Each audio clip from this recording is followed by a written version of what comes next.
मुख्यमंत्री ने किया महाराणा प्रताप शिक्षा परिषद के संस्थापक सप्ताह समारोह का शुभारंभ।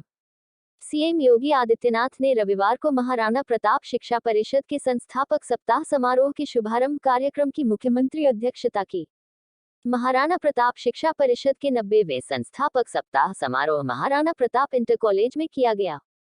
समारोह का शुभारंभ शोभायात्रा के साथ किया गया। शोभायात्रा की सलामी बतौर मुख्य अतिथि air chief marshal RKS Bhadauria ने ली।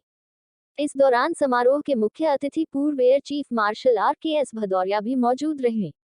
कार्यक्रम में मुख्यमंत्री योगी आदित्यनाथ को गार्ड ऑफ ऑनर दिया गया और केसरिया ध्वज फहराया गया। सीएम योगी ने कहा कि महाराणा प्रताप शिक्षा परिषद लोगों को अनुशासन सिखाता है। पूरा देश एक सकारात्मक दिशा में आगे बढ़ चुका है। यहाँ आजादी का अमृत महोत्सव मना रहा है। जिस देश ब्रिटेन ने भारत पर 200 सालों तक राज किया था, आज उसे पछाड़कर भारत अर्थव्यवस्था में आगे निकल चुका है। यह भारतवासियों के लिए गर्व की बात है। भारत के प्रधानमंत्री नरेंद्र मोदी जी भी सम्मेलन की अध्यक्षता कर रहे हैं। यह दुनिया के लिए एक मिसाल है, जो भारत का डंका पूरे विश्व में बज रहा है।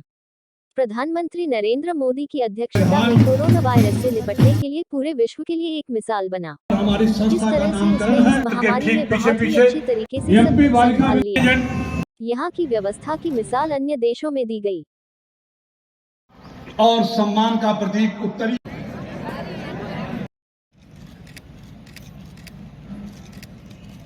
अपने पूज्य संत नई दिल्ली से चलकर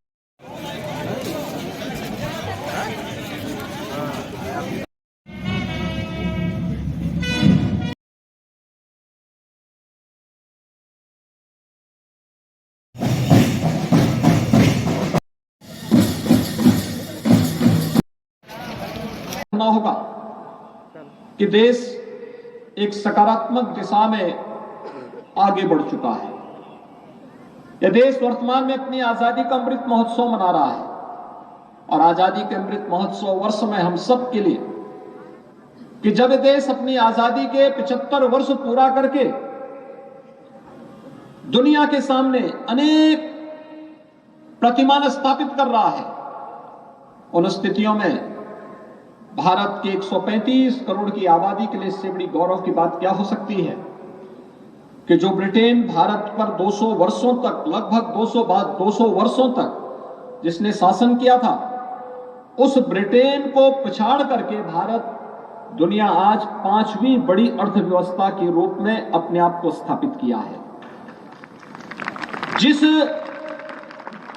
दुनिया के अंदर वैश्विक मंच पर बढ़ती हुई भारत की प्रतिष्ठा आज इसका प्रमाण है कि अगर हम चाहें तो अपने देश को और अपने समाज को कहां से कहां तक की यात्रा पहुंचा सकते हैं।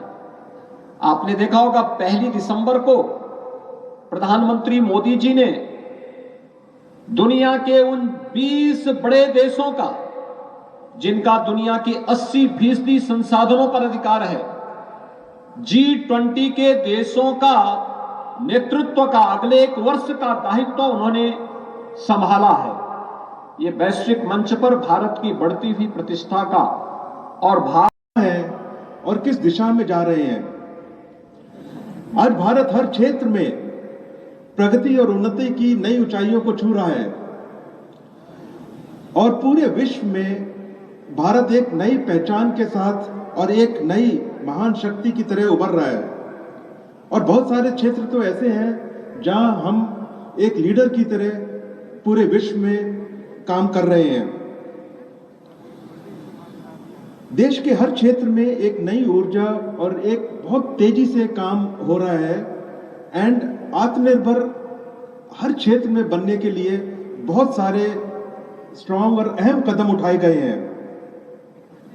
इसका सारा फल और नतीजा हर क्षेत्र में दिखने को मिलेगा और हम हर क्षेत्र में सक्षम बने। इसका एक बहुत इंपॉर्टेंट और बहुत महत्वपूर्ण पहलू है डिफेंस क्षेत्र में आत्मनिर्भरता का अभियान।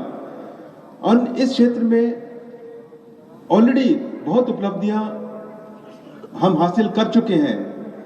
जैसा कि आप जानते हैं और अभी बताया गया था कि लाइट कॉम्बैट एयरक्राफ्ट वायुसेना में ऑलरेडी ऑपरेशनल हो गया है और 83 और एयरक्राफ्ट इंडिया में ही बन रहे हैं और इससे भी आगे जाके इससे भी अत्याधुनिक फाइटर एयरक्राफ्ट बनाने के लिए ऑलरेडी तेजी से काम चल रहा है।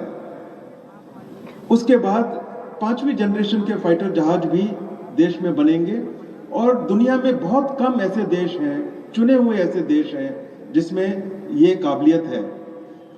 इसी तरह से नेवी में एयरक्राफ्ट अपने देश में बना एयरक्राफ्ट कैरियर ऑलरेडी इंडक्ट किया गया है, जो कि अपने आप में एक बहुत बड़ी उपलब्धि है और ये भी कैपेबिलिटी दुनिया में बहुत कम देशों में है। देश की डिफेंस सर्विसेज की जो जरूरतें हैं, नए इक्विपमेंट की, कैपेबिलिटी डेवलपमेंट की, मॉडर्नाइजेशन की, नई तरह के वेपन्स, दूर से मार करने वाली मिसाइल, बॉम्ब्स, हर क्षेत्र में तेजी से रिसर्च और एंड डेवलपमेंट पे काम हो रहा है और प्राइवेट सेक्टर, स्टार्टअप्स एंड जो भी इस क्षेत्र में आना चाहता है उन सबको इस क्षेत्र में आगे काम करने के लिए बहुत सारा प्रोत्साहन दिया जा रहा है और इसका रिजल्ट हमें शीघ्र ही देखने को मिलेगा। आज हम इस काबिल हैं कि जितने भी नेटवर्क के ऊपर, जितने भी डेटा कम्युनिकेशन के ऊपर जो डिफेंस सर्विसेज डिपेंड करती हैं, जो एक रीढ़ की हड्डी की तरह हमारे कमांड एंड कम्युनिकेशन में होता है, वो सब देश में बन रहा है। आज सारे रेडार्स देश में बन रहे हैं। अत्याधुनिक मिसाइल्स एंड बॉम्ब्स का डिजाइन ऑलरेडी तैयार हो रहा है एंड आने वाले समय में वो सब भी देश में बनेगा और मुझे पूरा विश्वास है कि आने वाले दशकों में तीनों सर्विसेज की सारी रिक्वायरमेंट्स जो कैपेबिलिटी डेवलपमेंट की है, जो हमारे सुरक्षा के लिए जो हमारे हथियारों की जरूरत है, वो सब हमारे देश में ही बन के आएंगे।